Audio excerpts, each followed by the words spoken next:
All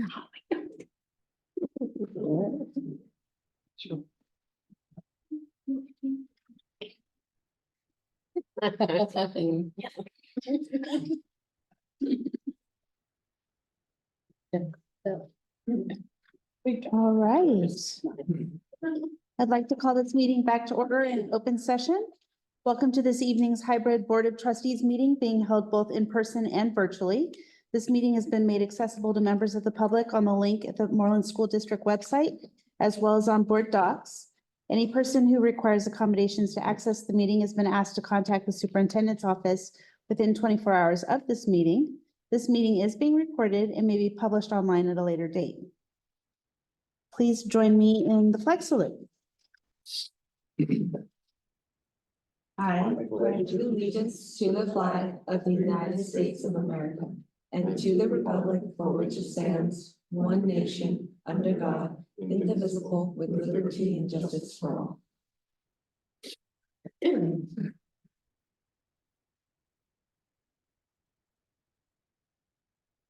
Report out that there was no action taken this evening in closed session and move to approval of tonight's agenda.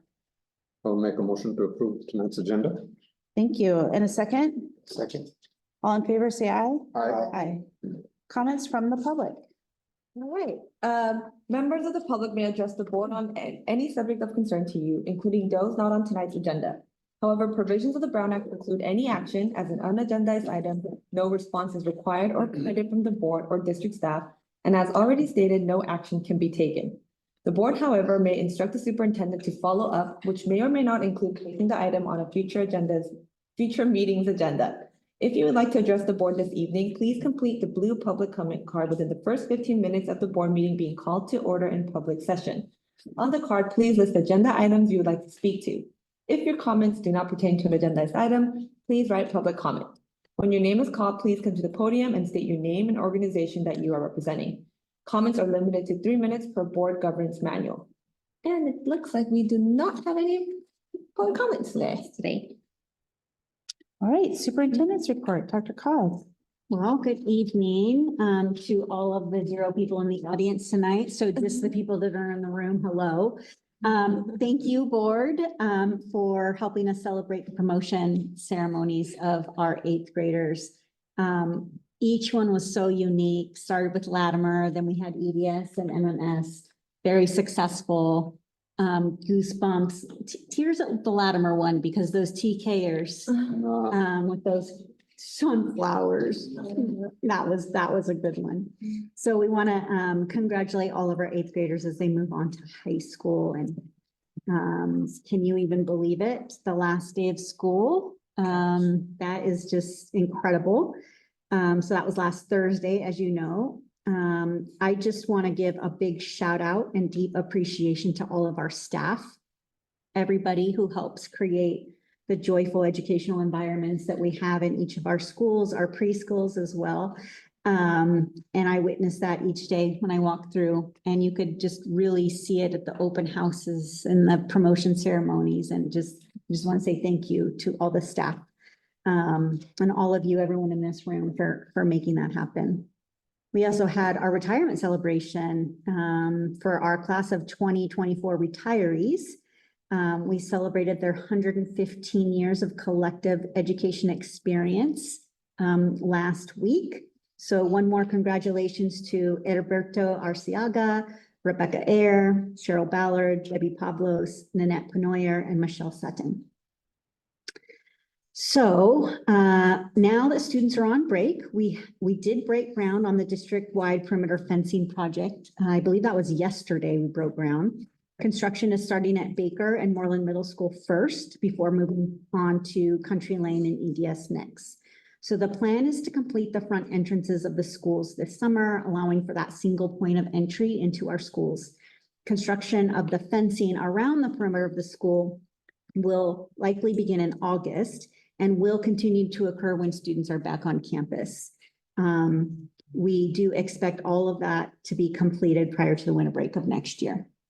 So this Thursday, we will have the whole Moreland leadership team coming together for our June leadership retreat. We come together to reflect on the year. We spend some time diving into our data and around student, staff, and family perceptions, as well as student academic achievement data. And then leaders will have some time to begin planning for next year. And then I just want to thank the board for taking part in the Parcel Tax study session at our last meeting together. We really do appreciate the time you took to evaluate that important decision. So we will be moving forward with a straight renewal. At the next meeting, we'll bring that resolution to you all for your consideration and action. And then that concludes my remarks for tonight. Right? Board members' communications. Okay, I'll start. I had the pleasure of attending Latimer's promotion ceremony last Wednesday, I believe, and as Dr. Khan said, it was amazing. Just the energy, parents were super proud, students were just smiling, and hearing their speakers speak was pretty amazing. Shows the I was gonna say the joy of being part of Moreland, obviously being part of Latimer, and I cannot wait to see how they go on and move through high school. So that's really exciting to see that. Yeah, so that was me. Awesome. I had an opportunity to attend the Moreland Middle School promotion ceremony. I always go to these with a lot of excitement, and then inevitably I become emotional. I don't know why. It's probably because of the operatic music that plays, and everybody walks in, and I'm like, oh my God, my kids are not here. But it was also, the execution was amazing. Everything went off really, really well. I'm glad from a practical standpoint, I'm glad we moved it to the morning, 2:00 in the afternoon. So that was definitely very well. And then, as Dr. Carr mentioned, I was at the retirement ceremony. I was definitely, I love how we have these bookend things where at the beginning of the year, we have the welcome party to welcome everybody. And then we have at the end of the year, a recognition for all of the people who've been such an integral part of the family. So those are my two updates. Thank you. And I'll update that I did get to attend both the EDS and the MMS promotion ceremonies, and I do have to give a lot of credit to the staff and the leadership crew of making sure that it started right on time, making sure that everything was in place. I know it's a lot of coordination, and they kept the beat going. They kept the crowd into it, and it's not easy. EDS was very great because, they had their MCs. They did it in an MC kind of way. It was great to hear how well these students were able to speak in front of everyone and kind of joke with each other with as in an actual MC at a hosting of an event. So that was really fun. It was also great to see the talent, the appreciation of the talent that they were able to display there, whether it was singing or playing the piano, just amazing talent. I think I was really most impressed with they did sort of like a dueling pianos. One was a jazz interpretation of the other, and they played it simultaneously. And I was like, I know this song, but then I don't know that song, but I hear it. Yeah. And it was just so amazing just to see the amount of talent that these kids have, so much potential, and really know that these kids are ready to move on to the next step. And they felt like their speakers who kind of spoke at each of these ceremonies felt like they were ready for that next step. And I think they embraced the appreciation from what the teachers had given them and to have them prepare. So it was really well done, and I appreciate the fact that they kept it really in sync. And there was and here's your bonus, but it was good. It was great. I too attended the promotion ceremonies and the retirement celebration, and it's all been said, really well run, really exciting celebrations. And I too am very thankful for the staff, the work that goes behind the scenes to make it happen so smoothly. So that is it for me. On to reports and action items. 24-25 LCAT. Yes, So tonight I'll be presenting the LCAP with Evangeline and Jeanette, all having parts of this plan. If you go to the next slide. For the LCAP, as you know, it's a 3-year plan and it's exciting because they have rolled out a new template and it is the first year of the 3-year plan. And it will be now aligned to the strategic plan, which is nice. So you'll see how we've updated to reflect that alignment. And then we'll also go over the local indicators for you. Next slide. So for the annual update, I just wanted to highlight some of our successes over this last year and then some areas of growth that we'll be addressing in our current LCAP. So student achievement wise on the California dashboard, ELA, math, and our EL progress are at the high status, which is the green color. And so we're proud of that success. We're also really proud, as you've heard over this last year, we've had an influx of different languages and teachers are really working hard to meet the needs of our EL students. And while that doesn't always show up on SBAC as proficient, we are seeing that when we look at our measure of our LPAC, we are making growth. And so as we know, it takes 5 to 6 years to be proficient in English. And so we're on the right path. We just have to stay the course and do our due diligence about making sure we're meeting their ELD needs. We've heard a lot this year about reading and literacy professional development, so I won't go into that any further, other than we were very proud of that work and we have taken what we've learned from it this year to plan for our PD for next year. MMS was in ATSI, which is called Additional Targeted Support and Improvement. And that was for their population of students with disabilities. So they were performing in the red for ELA and math. And due to last year's SBAC scores, things are released at different times, but they've exited ATSI. So we're proud of them for that. And they made some really good gains between 7 and 12% in ELA and in math. So they have exited that. There's still work to do there. But again, we're seeing that some of the actions that are being put in place are moving us in the right direction. That's awesome. Our ELD curriculum was new this year. Quick question. Yes. Does it, when MMS was in ATSI, does it usually come with any kind of grants or funding to kind of help us? It doesn't. We just have to address it in our SIPSA. So there was like some action steps that they were doing. And it was stuff, especially with the revamp of leadership over there. It was things that they knew were already kind of on the radar to start to look at. Our ELD curriculum was new this year that we rolled out. So we rolled out Hello, which was for our newcomers. And then also Benchmark was for our elementary grades and is aligned to benchmark our ELA curriculum. And we've gotten a lot of good feedback from teachers, the usability, the alignment. And so we're excited about going into next year with it fully under our belt, because we didn't really get started until probably like November, December this year. So then we'll be able to really hit the ground running, knowing the alignment and looking at how are we pairing it with our curriculum. So that's exciting. Our chronic absenteeism declined by 2.6%. Not drastic, but we're excited because again, we're going in the right direction, right? As you know, after COVID, all the districts have just experienced this big spike in chronic absenteeism. And so everyone's trying to find different ways to address it. We did an attendance campaign. Maureen and Lisa really worked on that, getting out information to our families.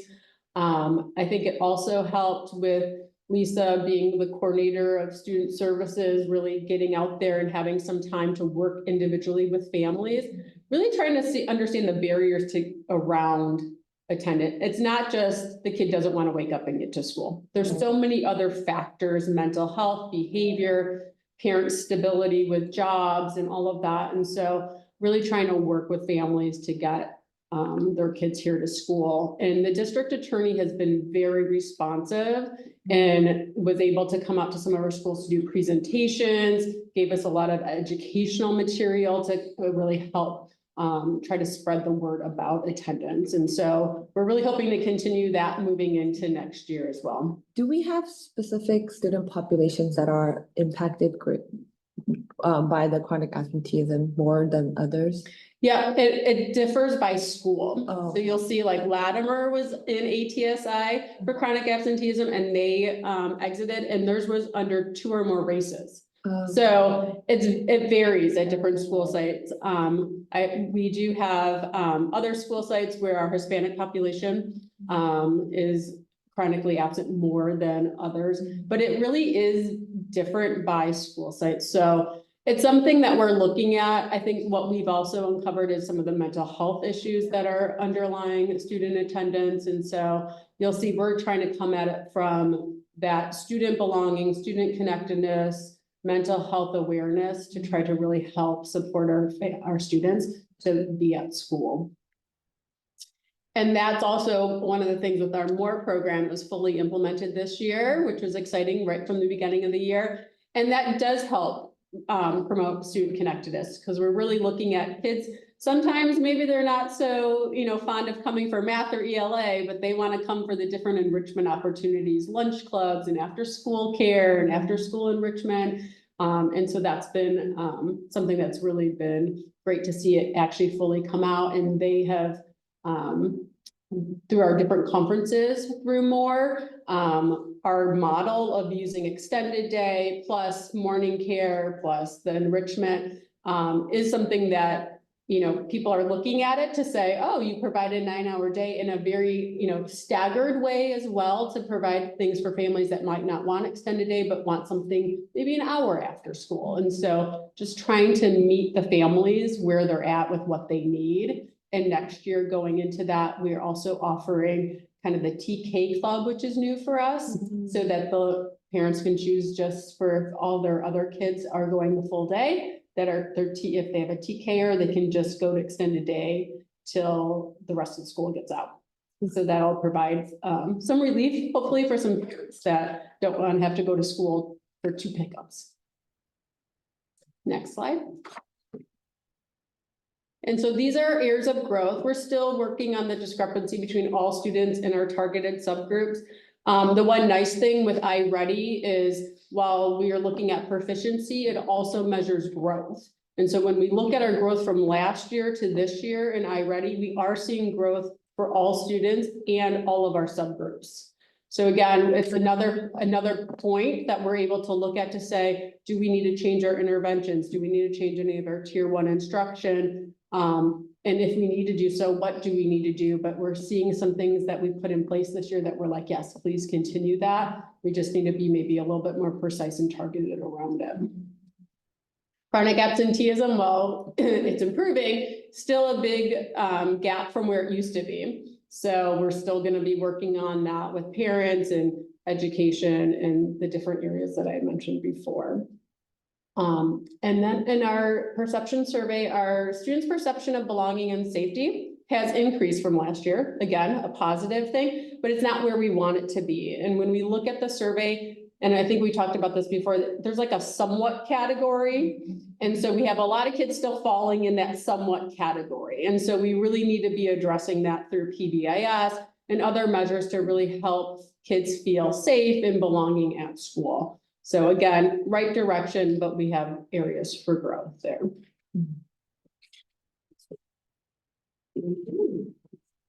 Part of the LCAP is the budget overview for parents. And so what this does, it provides information to the parents on the projected revenue of the general fund by fund source. It shows budgeted expenditures in the LCAP. There's a comparison of budgeted expense to actual expense. And then which equates to the increased or improved services for our high need students. So when we take a look at the budget that's in the LCAP, what this shows you is the general fund, which is the unrestricted and the restricted portion combined, is $60.6 million. And that's broken down to a $48.2 million in LCFF, 7.5 million in state funds, 3 million in local funds, and 1.7 in federal funds.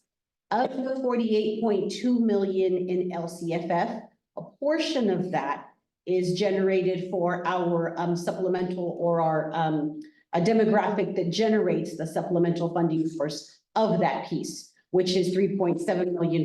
So net effect of LCFF funding, which we then call the unrestricted piece of the LCFF, is $44.5 million.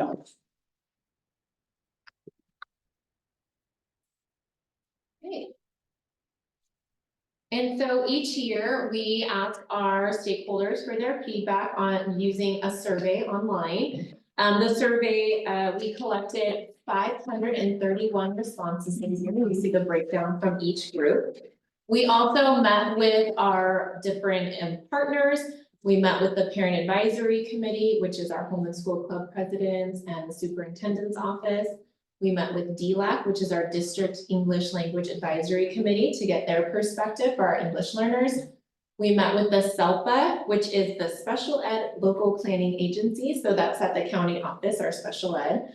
The LCAP task force is where we take all that feedback and then we bring it to our task force, which is our union reps from both unions, and then our executive cabinet and the ed services team. And then new this year, we held a student forum at MMS to receive student feedback, and I'll talk a little bit about that on the next slide. So our survey this year was a little different because it is an entirely new LCAP with new goals and new actions.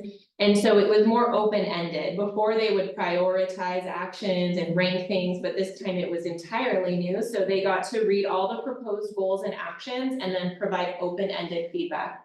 And Destiny and I read all 500 and something comments. Wow.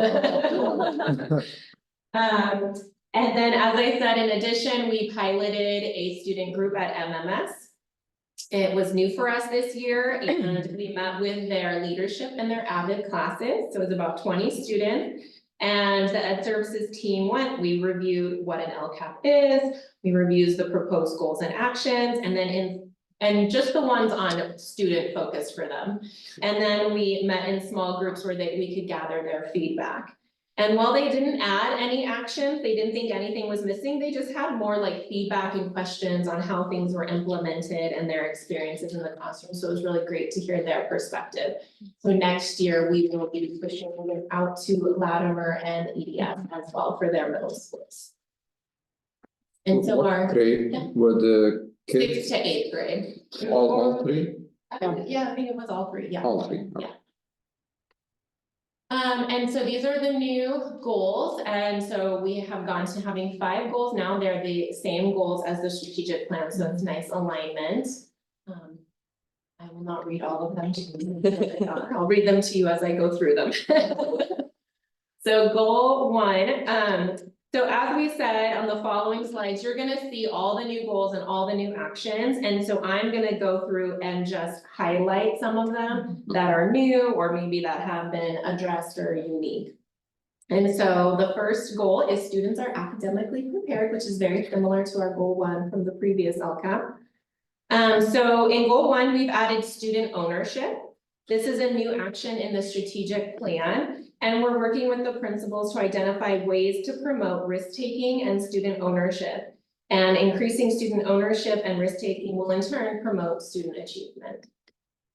And in regards to assessment, we've used the iReady assessment system for 2 years now. So next year, sites will participate in a training from iReady on student goal setting. So this is where students will set their own goals using their assessment data. And by having the students participate in their own goal setting, this will in turn increase their student ownership and provides meaning to the assessment process for them. Next slide. You're so fast. For English language development, as Destiny mentioned, we will be in our 2nd year of implementing Hello and Benchmark Express. Next year, we'll also roll out English 3D at MMS and Latimer. So English 3D is a tiered ELD program based on the student LPAC levels. The program will be used during electives to support our English learners. Next year, our professional development will be on writing. So we'll use a similar structure to this year that we found really effective with our guided reading training. And we'll have demonstration lessons for the teachers, as well as grade level debriefing. But in addition, we're adding on Wednesdays, the principals will work in teams to go on walkthroughs and provide feedback and learning about providing feedback to their team or their staff on the writing instruction. Wednesday district collaboration meetings will be organized by the grade level across the district. And that's where the writing consultants will provide additional training on the structures and the strategies they demonstrated that week in the classroom. Everyone's the big goal. We've always had unique learning as our special populations curriculum for our mod severe special day classes. Next year, they'll be using a new program called Teach Town, which is Common Core aligned with differentiated material. And so teachers and aides will be trained in the fall and will collaborate throughout the year in the district collaboration meetings on using this new curriculum. In early childhood education, throughout this year, our TK teachers have collaborated to update their assessments and their report cards to make them more appropriate for the new expanded age range. And they've also aligned them now to the new learning foundations and frameworks. The preschool learning foundations and frameworks added a TK column. And so now all our assessments and report cards are aligned to those frameworks. And the team will continue also to meet at the grade level next year during the district collaboration meetings. And finally, for goal 1, as Destiny said, our MORE program is fully implemented with before school care, extended care, enrichment, summer enrichment, and we've established some great relationships with with vendors, and we're looking to continue those opportunities and are always looking for ways to expand our offerings as well. That is goal 1. Goal 2 is a new goals from our strategic plan. Students are actively engaged in their communities and are globally aware. We're working with the leadership team to discuss how this will look in practice, specifically engaging environments, student engagement, and student awareness. This year, the Joint Labor Management team worked together to create an equity policy. The Joint Labor Management team had representation of classified, certificated, and management staff from across the district and has been an effective way in representing the diverse perspectives, and this policy will be presented to the board in the fall. 3, students have a strong sense of belonging and social emotional well-being. Our counselors are reviewing new social emotional learning programs to use in place of second step. So we've had our programs for a while and they're looking for something new. The team is looking for something that's more current and relevant to our students. Next year, we will also increase our counseling staff. So every elementary site has a full-time counselor. Everyone is very excited about that. Our therapeutic special day classes will also have a full-time mental health clinician. And professional development will be provided to the counseling team on cognitive behavioral therapy for consistent research-based approach. And in addition, we will establish or reestablish our PBIS Tier 2 teams at each site and roll out our new behavior problem solving plan, or PSP, and supports at the Tier 2 level for students. Ensuring that we are following an effective process allows our students to support our students at the Tier 1 and Tier 2 levels. Also in goal 3, we're starting as mentioned earlier, we're starting our fencing projects to provide increased campus security, and also creating the entrances so that we can funnel all visitors through the school office. And lastly, by reestablishing our Tier 2 teams at the site level and rolling out our new behavior PSP, we should see less students requiring Tier 3 behavior support. We are building our capacity of our classroom teachers by providing optional professional development. And we had a lot of great feedback on our optional menu this year. And so next year's menu has a lot of sessions focused on behavior management and self-regulation strategies. Goal 4, staff partner with families and community to foster connection, communication, and equitable access. This year in our leadership teams, we focused on family engagement. So next year, our principals will be planning PD sessions for their staff using the materials from this year's training to further engagement on their campuses. This year, we also established a menu of parent education opportunities throughout the school year. Sessions included positive parenting, supporting your student, online safety. Next year, we'll use the same model and are bringing back the sessions that were well received, and we're looking for additional sessions based on the feedback. How are you developing the content for those sessions? Do you partner with somebody, external? There are a lot, so generally, a lot of the feedback has come just from schools with saying like, our parents need help with this, they've asked for help, or in the LCAP feedback itself, like they've Yeah. said specific things that they need help with. And then we've partnered with agencies, so like for positive parenting, we've done Love and Logic, which is actually our own in-house staff that do that. And so Okay. we'll do like Love and Logic classes with them, because they've been formally trained in that. Got it. But we partnered with Parent Project Junior, we brought them in, so it just depends on the content. If we look for an expert in the field, it's not us generally presenting it, it's Okay. finding those partnerships. Got it, okay, thank you. Continuing in goal 4, we rely on those community partnerships to support our Moreland students. And so we partner with Westgate Church, they've been a longtime partner of Moreland. And they've been providing us with a monthly food drive at Latimer, which will be new. And then they're also looking to provide a Vision to Learn van at selected schools, which is really good. We also partner with West Valley Community Services for their annual resource fair and weekly market. And then the Assistance League of Saratoga works with our school sites to provide backpacks and scholarships for science. The last goal is goal 5. Moreland attracts, develops, and retains a diverse workforce that represents our students and community. So with regards to recruitment, we began hiring early this year. We held monthly recruitment fairs for substitutes, including positions for classified and certificated staff.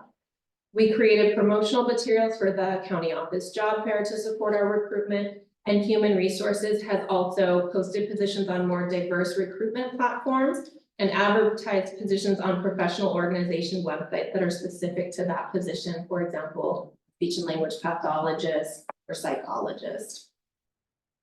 And we also will be holding negotiations next year to strive for more competitive wages for our staff. And as mentioned, we will provide staff with a PD series, an optional series. We'll do writing and then an optional professional development menu focused on SEL to support the social emotional learning. Staff has shared that they appreciate having our optional professional development options, and they can choose the topics that are interested in them. So everyone will get writing, and then they can pick from a variety of other things that they'd like as well. And the last slide of our goals and actions, our Ed Services team has created a staff onboarding process. Over the years, that includes our new teacher orientation, trainings for new curriculum and our assessment systems, as well as a full day training on classroom management. So and then those sessions have been opened up to existing staff as well, if they want to come back for a refresher, and classified staff if they'd like to attend. And this year, we'll be holding job-specific onboarding sessions for our new counselors and our new psychologists.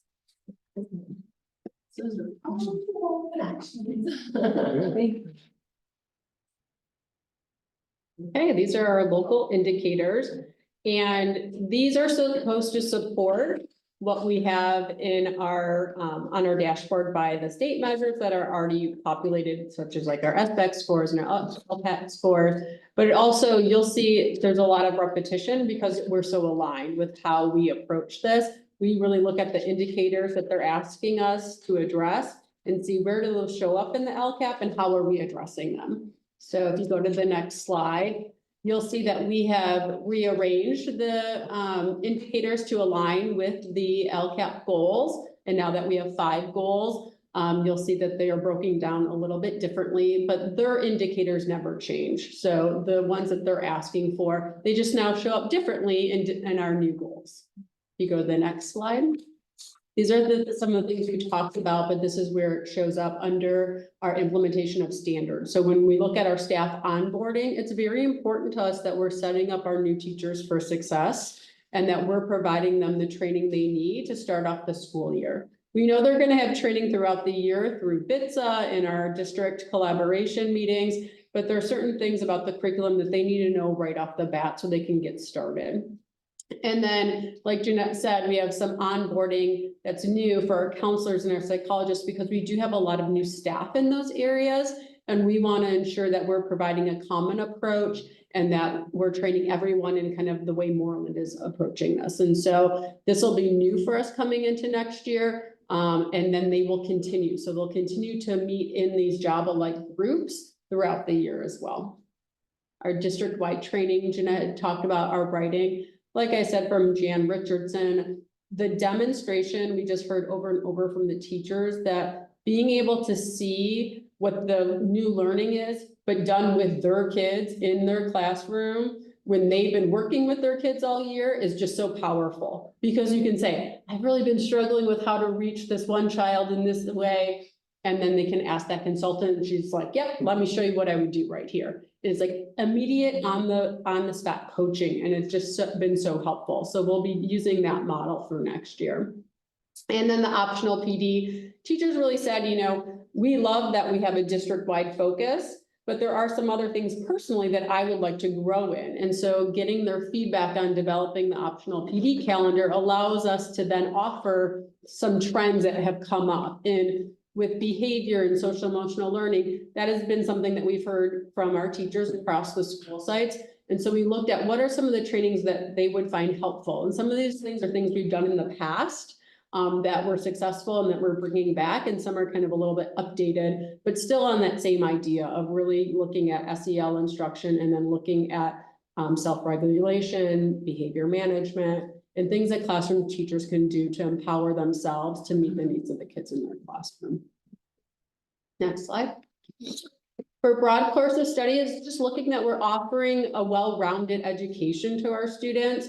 And these are all things that have been happening in our schools. Prop 28 is going to be new for us. And so we're excited. We've been working on those plans this last month of just what's going to happen. What does that look like?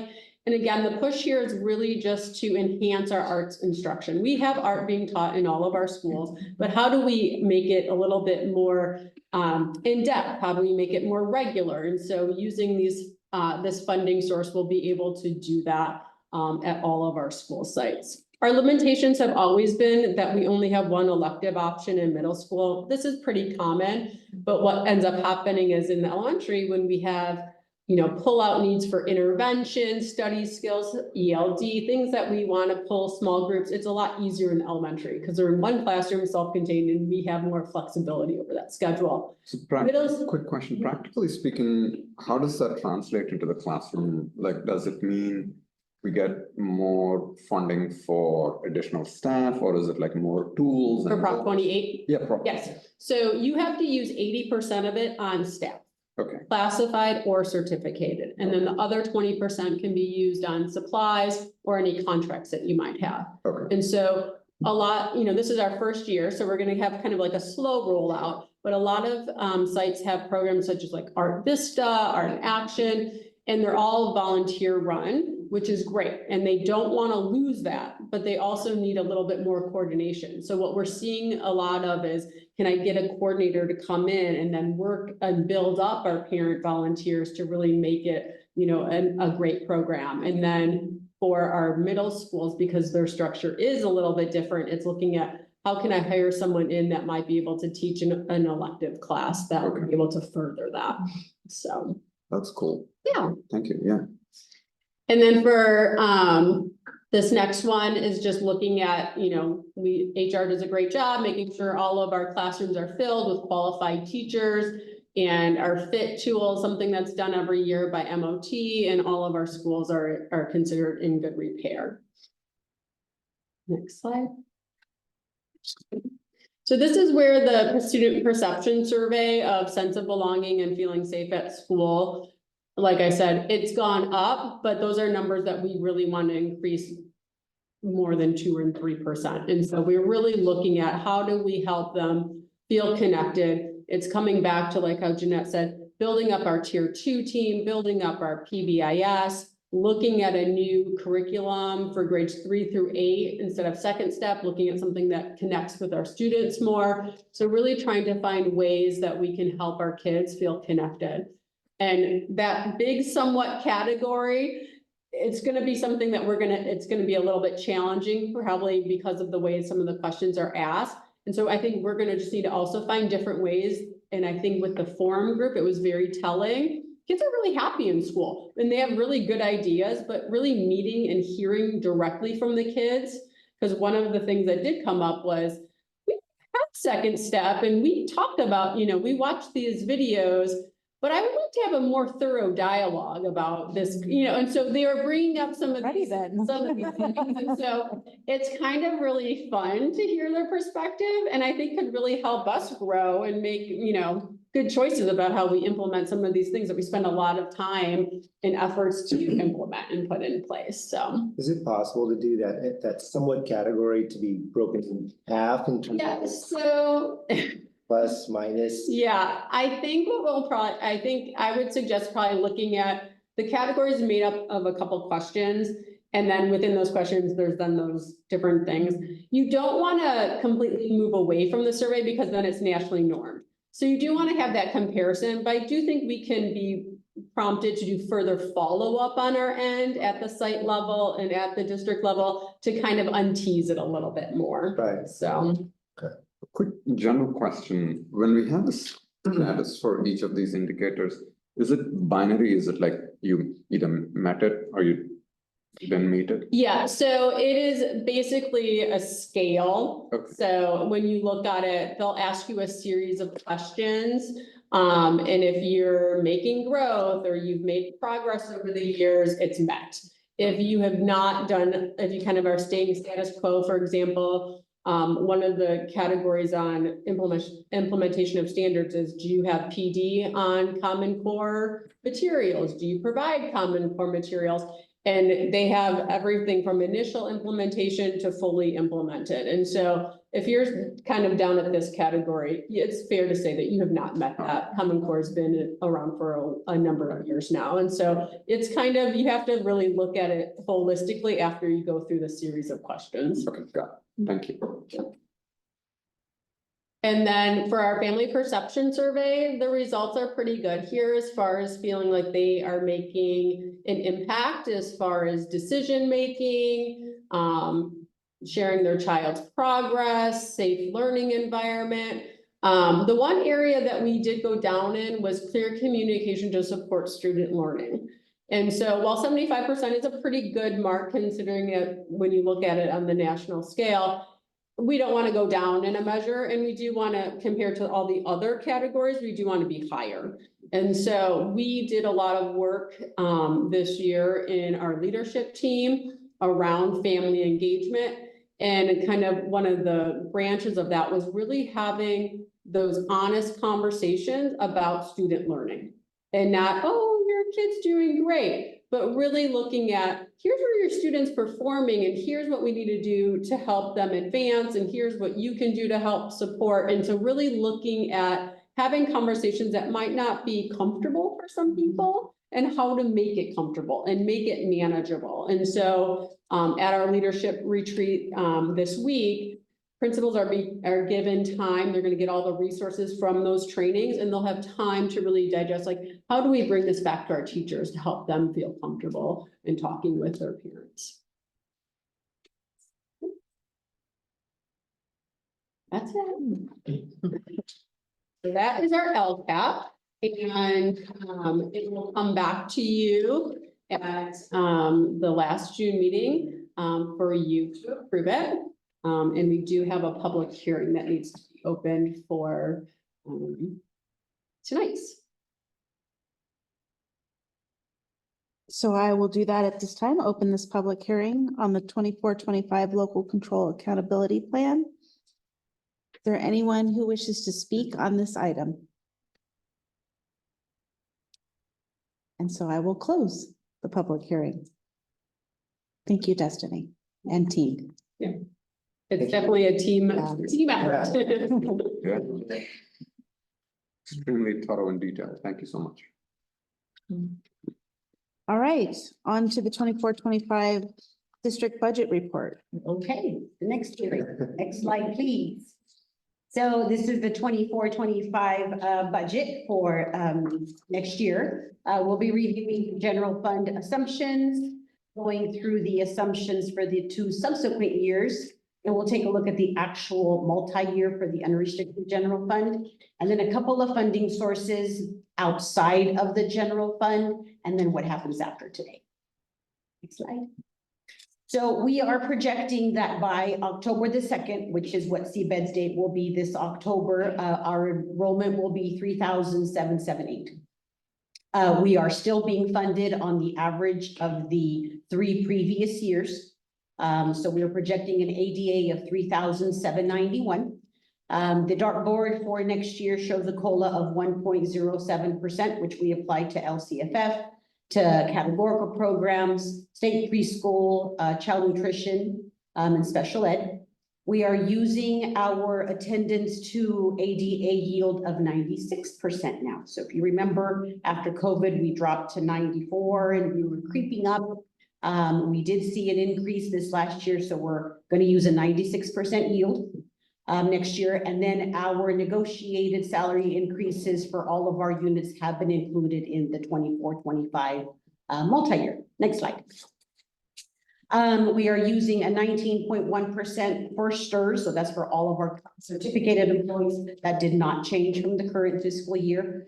PERS rate increased to 27.05, wasn't as high as what they projected, but it's still an increase over this year. We are bringing in the full contribution for our lease revenue minus the cost of some portables that we lease. We are only bringing in 90% of the revenue that extended care programs will generate. The reason we only bring in 90% is at the beginning of the year, we do see fluctuations or changes in the schedules that the families have originally signed up for. So some families will say, I'm going to bring my child in 5 days a week. And then when the year gets started, they say, well, maybe I'll only bring them 4 or 3. So then that reflects or impacts the revenue amount. So I always allow for a little bit of a balance for wiggle room.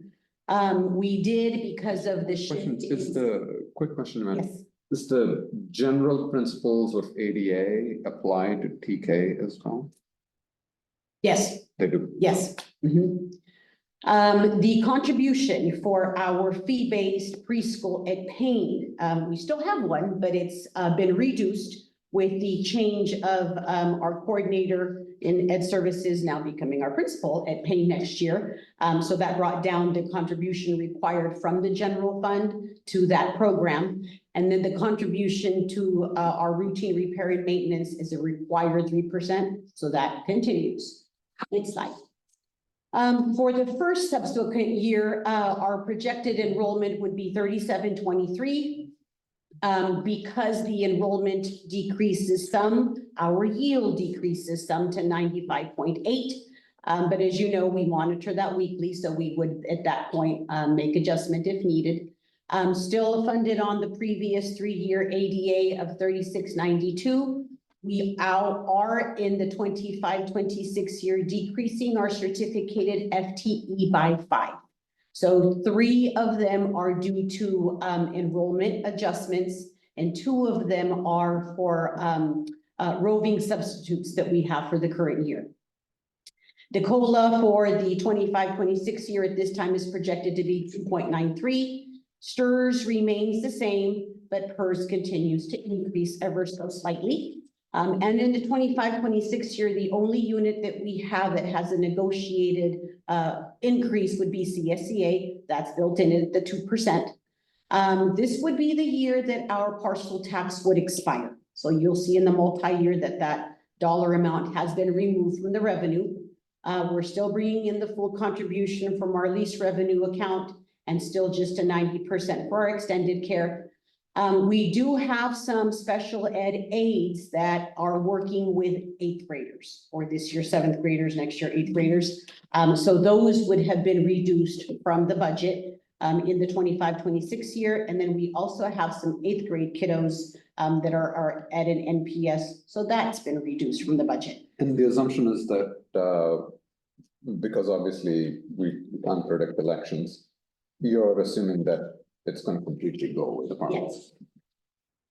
Yes. The routine repair contribution is increased just slightly. So in order to maintain the same level of materials and services, plus the cost of their salaries and benefits going up, it did need to be increased a little, maybe like to a 3.1%.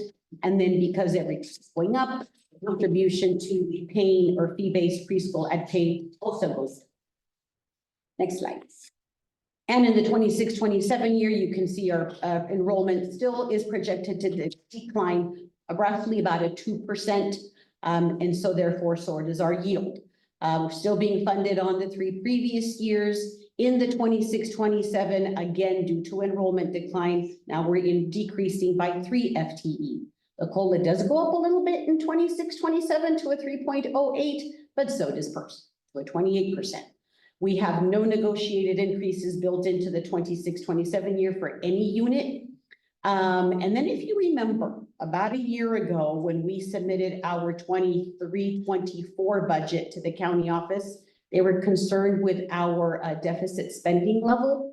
So they had required us to submit a fiscal stabilization plan, which is essentially a plan of reduction of expenses to bring our deficit spending into a more standard level of spending. So we have built in some budget reductions or expenditure reductions in the 26-20 year to line that up some. Still, because we wouldn't know at this point if our parcel tax is renewed, there is still no parcel tax revenue in the 26-27 year. And then the others are as in the previous fiscal year. Okay, next slide. Okay, so this is where all the. What's the level of deficit spending that is considered okay by the county? So there's actually a calculation. And so when you take a look at the undesignated fund balance for the total general fund, so restricted and unrestricted, and the 3% economic uncertainties, when you add those two amounts together, you're allowed 1/3 of that. And so it fluctuates every year. The dollar figure is different every year, but that's what they say. When you take those two amounts, it's 1/3 of that. And don't go over that. And don't go over it. Okay, so all of the numbers come together here. You can see the enrollment number that we're using. You can see actually in each of the years what the ADA is that we would be funded at if it weren't for the average of the 3 years. So in the budget year, for example, you would see absent that new ed code, we would have been funded on 3652 or the previous year, whichever was higher, but we actually receiving or being funded on 3791. Next slide. Okay, and so here you see the revenues for each of the years. You can see that in 25-26, local revenue decreases from 2.7 to 1.2. That's the reduction or the loss of the 1.5 million that we get from parcel tax. All the negotiated increases have been built in. The increases to PERS or in health and welfare have been built in. So, but then again, the decreases to the aids for special ed and the NPSs have been built in. Next slide. And so this slide then is after the revenue and after your expenses, then we have sources that come in and we have sources that go out. So when we talk about the contribution coming in from extended care, the contribution coming in from the lease revenue, those are the dollar figures that you see in black. So that's essentially money coming in, revenue coming in. But then you see the contribution that we have to routine repair, the contribution that we see to special ed, to the paying preschool. So those are the ones that are in red. Those are essentially expenses going out. So you can see under the line where it says increase, decrease, the 3.8, the 2.9, the 2.2, that would be the deficit spending amount, which then does line us up to where we need to be. So then your ending balance becomes your beginning balance in the years, but as you know, our ending balance is not truly your ending balance because we have required set-asides. So the we have our revolving fund, our required 3% economic uncertainties. And then again, remember last year we brought to you a resolution to commit funds to stay underneath that 10% cap. The resolution is for 3 years, but we're just carrying it over 1 year at a time. That's the $2.2 million figure that you see there. So in the budget year, you'll see an undesignated fund balance of 3.2, and then as we roll expenses forward, by the end of the third year, we're at 423,000. And how are those balances held, the 2.2 and the economic uncertainty? They're just held as cash balances on the Yes. balance sheet? Mhm. Next slide. Okay, and then as far as the other funding sources, because that was the unrestricted general fund multi-year, but we do have restricted sources. So the Universal Transitional Kinder, for example, the ELOP program and the Prop 28 program that Destiny was just talking about, these are all on the restricted side of the house. So they're continuing at the current level that they're being funded at. Universal Meals, this is a cafeteria fund. So there was actually a proposed increase by the state. So to cover the COLA that it is going to receive and to cover the growth in the number of meals that this program is serving statewide. And then state preschool, which is on the child development side of the house, that is being funded at the current level as well. Next slide. Some of the funding sources that we have that are now expiring. So the Learning Recovery Emergency Block Grant at the end of this year, all of the funds would have been expended. And then the ESSER 3, which was the last of the COVID dollars that we received by the end of this year, will be fully expended as well. As in expended as of 2023, 2024. Correct. And then what happens after today? Well, as Destiny said, when the LCAP comes back, so does the budget in 2 weeks. And then we would have heard by then what the state is going to do. But it would have been too late to react for the adoption, at least at our level of the budget. So within 45 days of the state adopting their budget, if it's detrimental at the school district level, then we revise, which would be in September roughly, which is about the same time that we would be closing our books and presenting our unaudited actuals to you. And then in December, we will be back for our 24-25 first interim report. All right. And that's all right. Thank you. Yes, thank you. Any questions, comments? And this too has a public hearing. It's amazing how it just goes on like clockwork. Yeah. The schedule for this. And I'm just amazed at your skill to be able to make these numbers make sense. Here. Yeah, and another just random thought I had was the ESSER 3 funds are expiring at the end of this year, and I remember when we first got it, I was like, wow, that's so long from now. And it's wild to think. Here it is. I know. Yeah. All right, with that, I will open the public hearing. Moreland School District budget. Is there anyone here who wishes to speak on this item? Hearing none, I will close the public hearing. And we'll move to action and discussion items. Resolution 13, cash borrowing. So this is an annual resolution that we bring to you that authorizes us to borrow funds internally, primarily for cash flow purposes. With the influx of COVID dollars that we've had in the last 4 years, we've not had to exercise this. But with those expiring, could be a possibility that we would need to. So this is an annual item that we bring to you in the event where we would have to. Any questions, comments? No, I'm assuming this is fair. This hasn't changed from last year to this year. It's Has not. always the same thing. I'll put in a motion to approve resolution number 23, 24 cash borrowing. And a second? I'll second it. All in favor, say aye. Aye.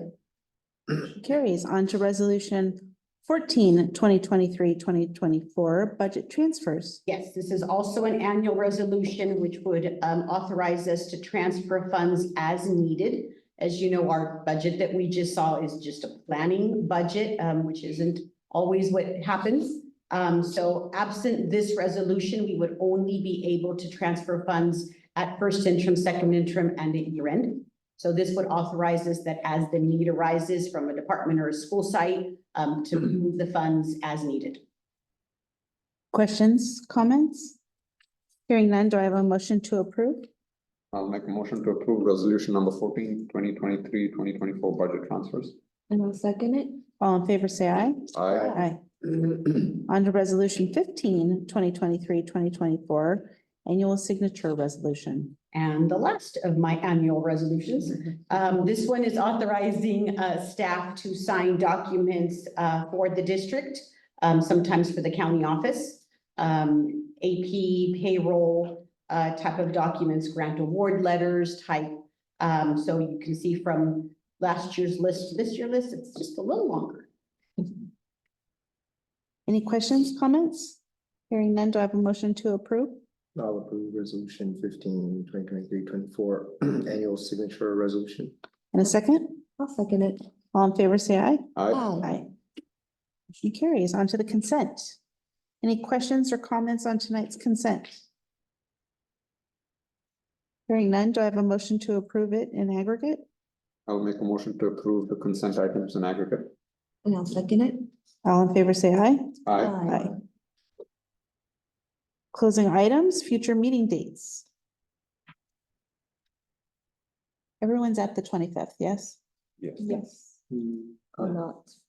No, Ryan's I not. speak for myself, Oh, so- Ryan's not. I won't. Oh, okay.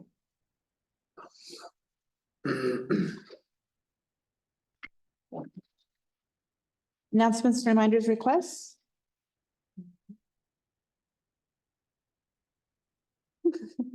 We're adjourned. Aye. Thank you. Thank you. Thank you.